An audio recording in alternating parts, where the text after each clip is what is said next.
Al poco tiempo de estar esperando en el aeropuerto, anunciaron, por supuesto, la suspensión del vuelo.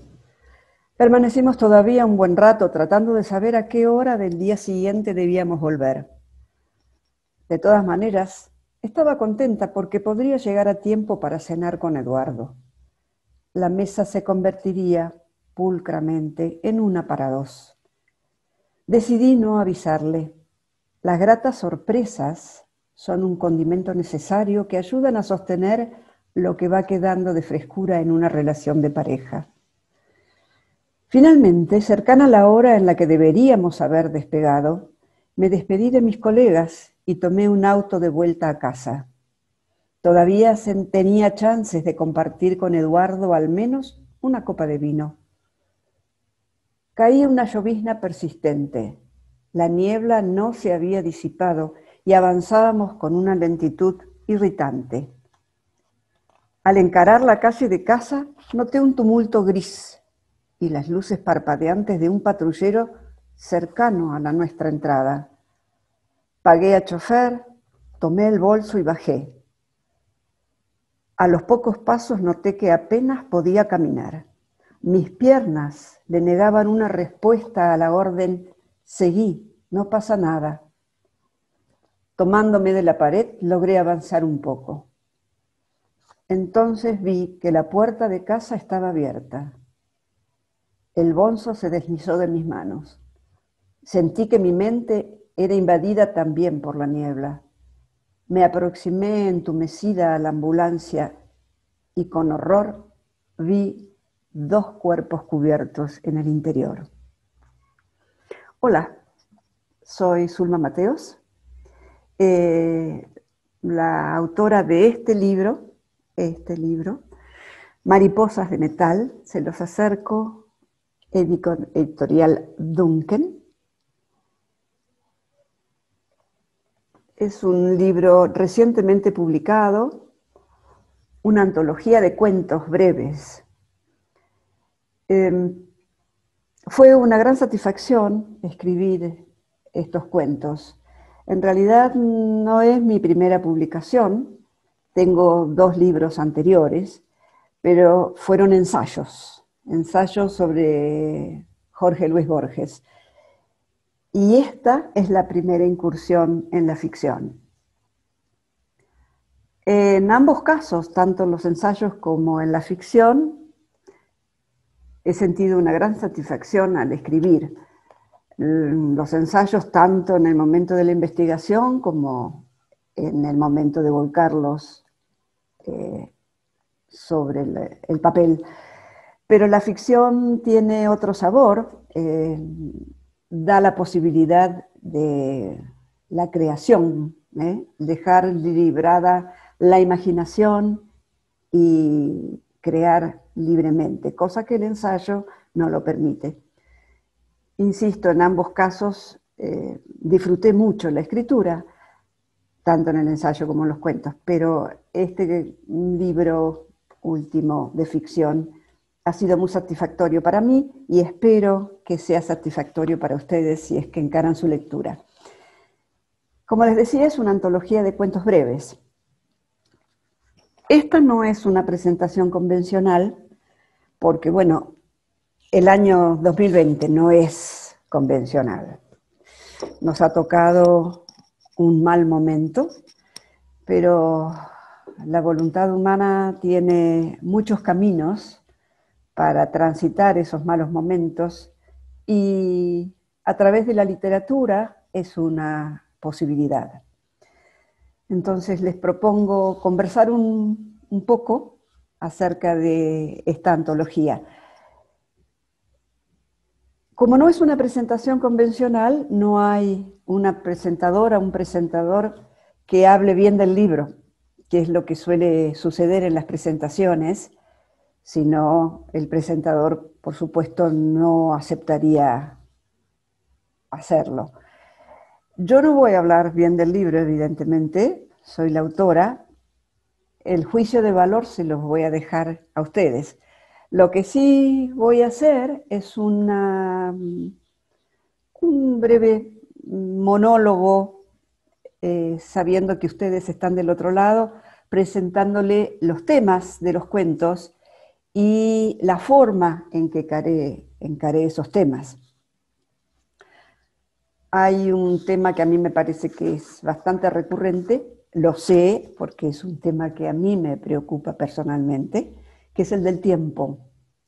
El tema del tiempo aparece en más de un cuento acá, tocado en forma cotidiana, como problema cotidiano, y también enfocado un poco más profundamente, ya como un tema filosófico. En el cuento El Plan, por ejemplo. Borges decía del tiempo que es un enigma, que es uno y es de todos. Ya ahí nomás es algo que se presenta como un gran enigma. Uno de los grandes filósofos de la historia, Agustín de Hipona, más conocido como San Agustín, decía, cuando me preguntan qué es el tiempo, si me lo preguntan, no lo sé. Si no me lo preguntan, lo sé. O sea, es algo, ¿qué quería decir San Agustín con esto? Que es algo inasible. Por momentos sabemos lo que es, por momentos nos parece un gran enigma ante el cual no tenemos la respuesta. Como les decía, bueno, hay varios cuentos con ese tema. Les voy a leer un pedacito de un cuento que se llama Contradicción, en el cual el tiempo se presenta como un problema cotidiano, más que nada. Es el comienzo del cuento. Recuerdo que aquel día miré el reloj y vi que se había parado. Las 6:20. Lo golpeé para que reaccionara. Qué sinsentido son algunas acciones automáticas, pensé. Simplemente se quedó sin pilas. No reanudará la marcha porque lo golpeé. Tampoco el tiempo se detuvo junto con mi reloj, me dije, y miré rápido la hora en el celular. Merde, las 10. Hace media hora que debería haber llegado al hospital. La primera cirugía está programada para las 11. Todo esto pasó por mi mente en cuestión de segundos. Recuerdo también que apreté el botón del ascensor para ir al subsuelo y sentí que estaba en una caja de metal gris, una prisión espejada que multiplicaba mi cuerpo cansado en imágenes que parecían también urgidas por el tiempo. Subí al auto y acomodé el maletín. Volví a sentir la sensación opresiva del encierro. Mientras emergía de la oscura cochera al día soleado, volvió a mi mente el recuerdo del reloj detenido. Cómo deseaba a veces que el tiempo se detuviera realmente. Ese día, como tantos otros, estaba obsesionada por la hora, por la rutina. Bien, este es el comienzo, insisto, de un cuento que se llama Contradicción y en donde el tema del tiempo aparece como un problema cotidiano que tantos de nosotros padecemos o hemos padecido a veces. Otro tema que aparece en estos relatos, el tema de la infidelidad, está tomado en algún cuento de manera humorística, jocosa, y en otro de ellos, que se llama No soy yo, por ejemplo, de una manera un poco menos jocosa, un poco más trágica. La influencia de la tecnología en nuestra vida actual es otro de los temas que abordo en alguno de los cuentos, y cómo esa tecnología ha influido en el cambio de las relaciones humanas. Es el caso, bueno, de esto que estamos compartiendo ustedes y yo, el caso de los teléfonos celulares. Hay algunos de esos cuentos, de estos cuentos que tocan ese tema. Y después, finalmente, me atreví a incursionar en el género fantástico. Soy una admiradora de Julio Cortázar y de Jorge Luis Borges, Y por eso digo me atreví, porque con semejantes autores admirados, tengo que ser realmente atrevida para entrar en el género fantástico, pero lo hice. Espero el juicio de ustedes al respecto. Lo sobrenatural, en lo fantástico, lo sobrenatural de alguna manera invade lo real. En eso consiste el género fantástico, la literatura fantástica. Esa invasión de lo sobrenatural produce un quiebre en la realidad, en la lógica de la realidad. Y ahí está su atractivo, ¿no? Su atracción. Les voy a leer un párrafo muy breve para que vean brevemente cómo traté en uno de estos cuentos el tema fantástico. El cuento se llama La extraña y voy a leer 2 párrafos salteados. El primer párrafo corresponde al principio del cuento. Dice así: fue en el mes de mayo cuando encontré la casa que tanto había buscado. Al principio sospeché que algo ocurría, porque el precio era mucho más bajo de lo que el mercado sugería para la zona. Pero cuando la vi, supe que era la adecuada y atribuí el hallazgo a mi buena suerte. Sin pensarlo demasiado, encaré la compra, a pesar de que había que hacerle una puesta a punto. Ese es el párrafo del inicio, sigo con un párrafo de la parte central del cuento. Después de un mes dedicado a pintura y arreglos menores, llegó el día del traslado. 2 de mis amigas vinieron en mi auxilio y en un fin de semana logramos un orden suficiente para considerarme mudada al nuevo hogar. Al fin tenía mi propia casa. Pero la tranquilidad duró muy poco. Al cabo de unos días comenzaron algunos sucesos extraños. Una semana después de mudarme subí al desván a trabajar, como lo hacía todos los días. Para mi asombro encontré sentado en el alféizar de la ventana un gato negro azabache. Lo raro era que estaba adentro. Era inexplicable porque yo no había abierto la ventana últimamente y siempre cerraba la puerta al irme de mi lugar de trabajo. Intenté arrimarme. La desconfianza era mutua.